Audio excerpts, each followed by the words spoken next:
Hey guys, Moneyman300 back for another video, and this time we've got the Lamborghini Miura build from the Red and Blue for 1 and 2 series. So another really fun car, really cool classic old Lamborghini, super fast, really fun to race in multiplayer races, able to shoot your way to the front of races very quickly, and then still easy enough to maneuver around the track to stay up there. So let's hop in here and take a look at our build and tune. So as you know, we didn't have a ton of races before we beat this thing, but we got bonus content, plenty of bonus content coming.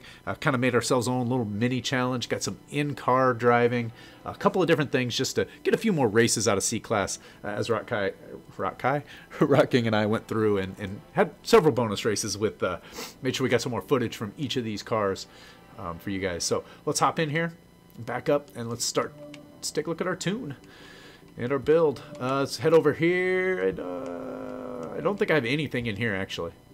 Nope. Oh, you can put a V. Did I try it with that in there? There's no way. It must have been a different... I must have had a... I think I rebuilt this one that was in B. It might have been B class, and I had that V12 in it, potentially. But anyway, we definitely don't have that on here, and we do not have a drivetrain swap. It can go to an all-wheel drive, but we did not... didn't do that either. So nothing in the engine swap area. We are going to have, as you can see on almost all the cars, the adjustable front bumper and the adjustable Forza rear arrow as well. And then let's hop over here into our tires, and we have stock tires. So I didn't even try anything else.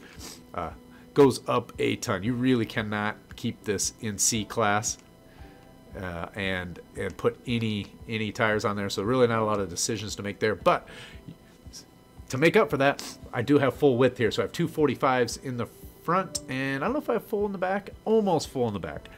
Couldn't quite get there. Probably, maybe could have found 2 more PI somewhere. We'll have to see going through there to add that on there. But it's fine with the 295s here.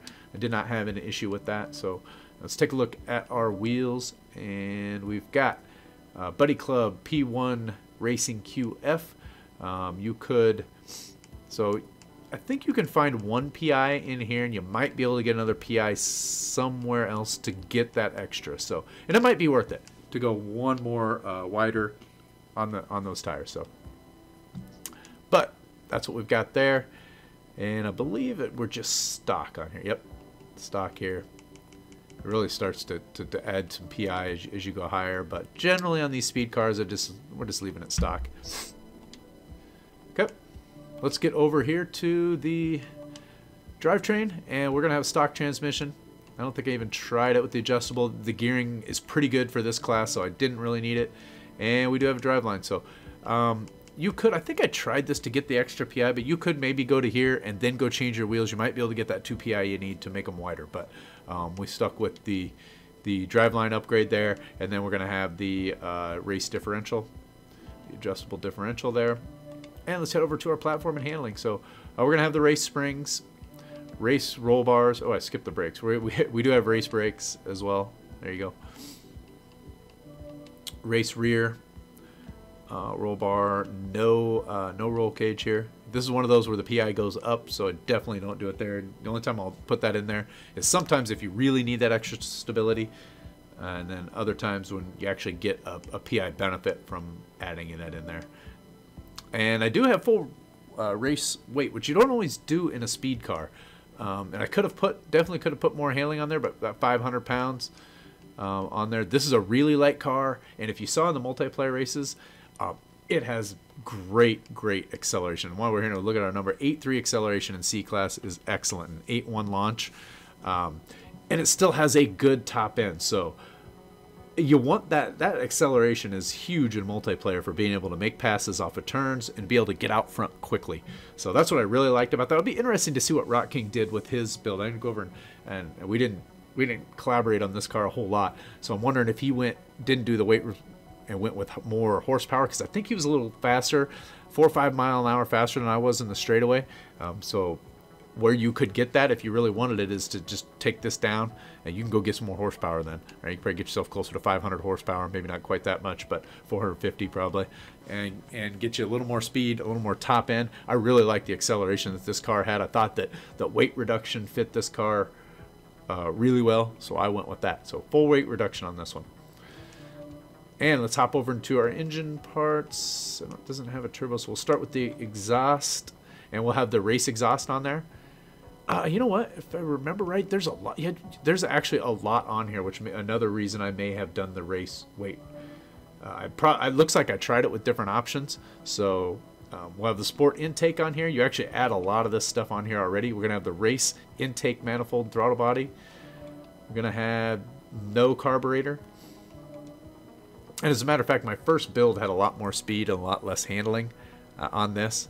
Not even one that I raced in any of the races. And man, it was it was fast.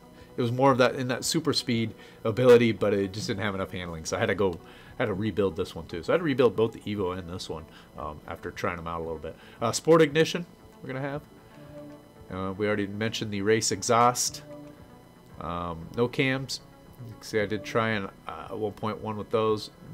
Stock valves. The race engine block.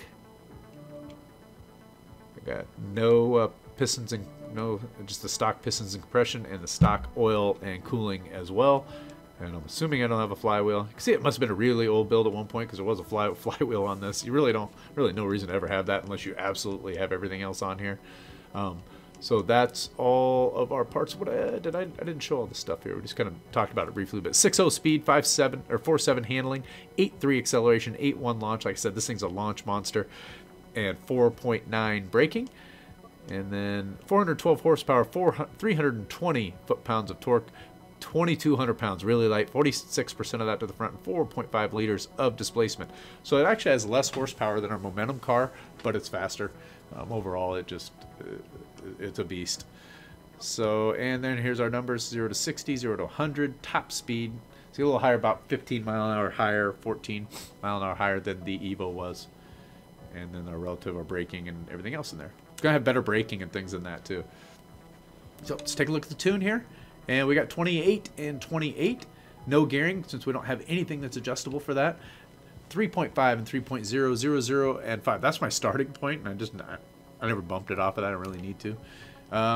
Roll bars, we're going to be 19.76 and 10.41, so we are understeer tuned on those roll bars, and that's just to control that back end in the mid-turn since we're running on stock tires. Again, understeer tuned here at 429 and 339, and the ride is all, this thing sits really low, so I have the ride all the way up. 10.5 and 10.0, 2.3 and 2.0. That might have been my starting point. I don't know that I ever adjusted off of that. This car turns pretty well, actually. I did notice a couple of times just a touch of understeer, and what I could do is soften those front springs a little bit and soften the front rebound and front bump to help with that just a little bit, potentially even softening up the roll bar. So if you're getting some understeer, especially as you on the throttle a little bit, you can soften your roll bars, soften the front spring. And I do the front side. I don't know if I'd mess with the rear. So soften your fronts up just a little bit in there, and that will help with that if you're getting that. So the arrow, again, no arrow here. 53 and 140. This is one of those I haven't changed to 200 yet, and I'm going to do that right now. It's a recent change, but I really like it, as you've heard me talk about in other videos. And our differential, really low settings on the differential. This is also to help control that differential lock coming out of turns on the acceleration. So 20 and then 8 on our deceleration. So there's all of our parts and build for this one. Again, this is shared out there if you guys just want to download it and try it out, or go through and put all the stuff in yourself. So either way, we're going to end up with that. Thanks for watching, and we'll catch you guys in the next one. Later.